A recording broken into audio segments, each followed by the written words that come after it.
Hello, everybody. Mr. Hinnon here for a little bit more on Chapter 5 Plus. This is on Newton's Law of Universal Gravitation. Now, I would actually argue, technically, this is not part of Chapter 5. This is actually part of Chapter 4. But the reason why I put it in Chapter 5 is I think it links in nicely. When you combine in circular motion, you can get to planetary motion. So it's the nice link. But technically, they put this in your book in Chapter 4 because it was one of Newton's laws. But we'll kind of go from there and see what we've got. To start off with, I actually want to watch this little video from Veritasium by Professor Muller because he goes into looking at answering this question: what is gravity? So let's take a look. So, what is gravity? A downward force. Yeah, something that stops you from flying away. Well, it keeps me on the earth. I don't fly away. It's this indescribable thing that kind of keeps us from flying off into space. Is it what's keeping me on the ground? Isn't that gravity? Gravity is that which keeps us constant, I presume, on this particular globe. Okay, so that first idea that they all pointed out is that it was a downward force. And we think of that. That's the way we learned it in Chapter 2, that it was downward. It was vertically downward, and that's how we kind of relate it. So as he moves through these ideas, he's going to get even more and more complicated. So let's see what he's got next. Gravity would be the natural tendency for things to move towards massive objects, like the Earth. I suppose it would be the largest mass or the most powerful mass, which is, what, the sun? So the sun affects all the other planets, pulling it around. What is gravity? Gravity is the force that attracts the moon to the earth. It actually attracts the smaller planets to the bigger ones. So the second idea that people are getting into is that there has to be an attraction between a larger object and a smaller object, but it's the smaller object that gets attracted to the larger object. For example, we get attracted to the Earth, or the moon gets attracted to the Earth, or the Earth gets attracted to the sun. So the question then is going to go into, does it have to be the attraction by a larger object? What about those smaller objects? What exactly is going to go on? I'm thinking, because this is the moon, and this is obviously the king, it's affecting it, it's pulling it. Because the Earth is bigger, it has a gravitational So that's an idea. They think like that the it has to moon be has bigger. a gravitational pull towards the Earth. I know it's implied like it is gathered, depending on the mass of an object. That's probably about all I know about gravity. That and that it's towards the center of an object. Gravity is Gravity's what like keeps the pull of the core of the Earth. Does gravity exist anywhere else but to the core of the Earth? No, it's around the sun, keeps us revolving Any around sort the of sun. type of mass. Has some form of gravitational pull. Yeah. Yeah, so do you have a gravitational pull? I imagine it'd be very small, but yeah, probably. Does the moon have its own gravity? Yes, because it has mass. Do you have gravity? Yes, because I'm awesome. It's So this last idea, I love that guy. He talks about, does the moon have gravity? Yes, it does, because it has mass. Do you have gravity? Yes, because you have mass. Everything that has mass has gravity. That's the key idea that we're getting into. So now we'll move into the next part, which is getting a little more into what Newton was truly trying to get at. Every particle in the universe exerts an attractive force on every other particle in the universe. This is a key idea. Every particle is attracting other particles. Just because they have mass, you have gravity. So even the smallest little thing, your calculator has gravity. This pen has gravity. Anything has it. And we always measure from the center of mass of one object to the center of mass of another, and it's directed along the line that connects those two. So that's actually going to be important. And the forces are equal in magnitude between these objects. So we're going to see, as we kind of get into a little more of this, when you were talking about the force of gravity, if I talk about mass A, and mass B here, both of these objects are attracting each other. So mass A feels a force towards mass B, and mass B feels a force that's equal in magnitude but opposite in direction to that. So that's very important. Our equation for Newton's law of gravity is this one. This idea that the force of gravity is big G, this thing called the universal gravitation constant, times the product of the masses divided by the distance between them squared, the distance between the center of masses of those two objects.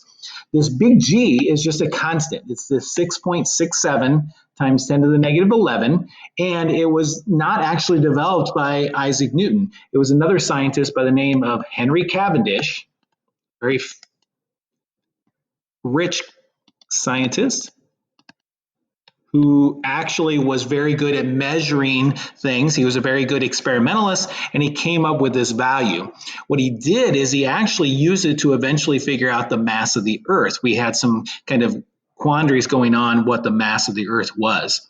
So when I talk about the Earth or the moon, they are attracting each other with the exact same force. The moon is being pulled towards the Earth, and the Earth is being pulled towards the moon. Now, why doesn't the moon or the Earth go flying into the moon, or vice versa? Or when you jump, why do you accelerate back to the Earth and not the other way? Why doesn't the Earth come and accelerate up and hit you? And the biggest reason why is Newton's second law. We know that A equals F over M. And because that force may be the same, but the mass of the Earth is so much bigger, if this is a large number, your acceleration is going to go down. So that's actually a key idea that we're getting at with this. So as we're kind of doing this idea, we can also relate the idea of weight. So the weight of an object is mass times gravity. That's just mg.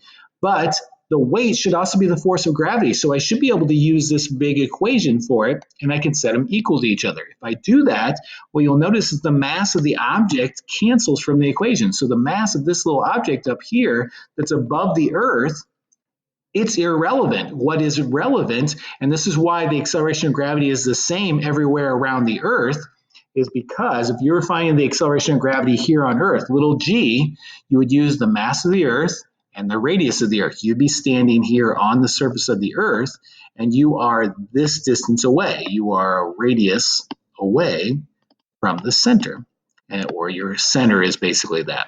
If you want to find the acceleration of gravity on anything or a certain distance away from any mass, you just need the mass of the object and how far away. You also combine in the universal gravitation constant, and you've got it. So these are all key ideas. And this is kind of what Henry Cavendish did when he was trying to figure out big G.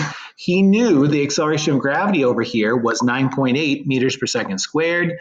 We determined the radius of the Earth and the mass of the Earth, and you could actually calculate out what the big G is, this universal gravitation constant. So just kind of neat how all these things kind of fit together. So let's try a little sample.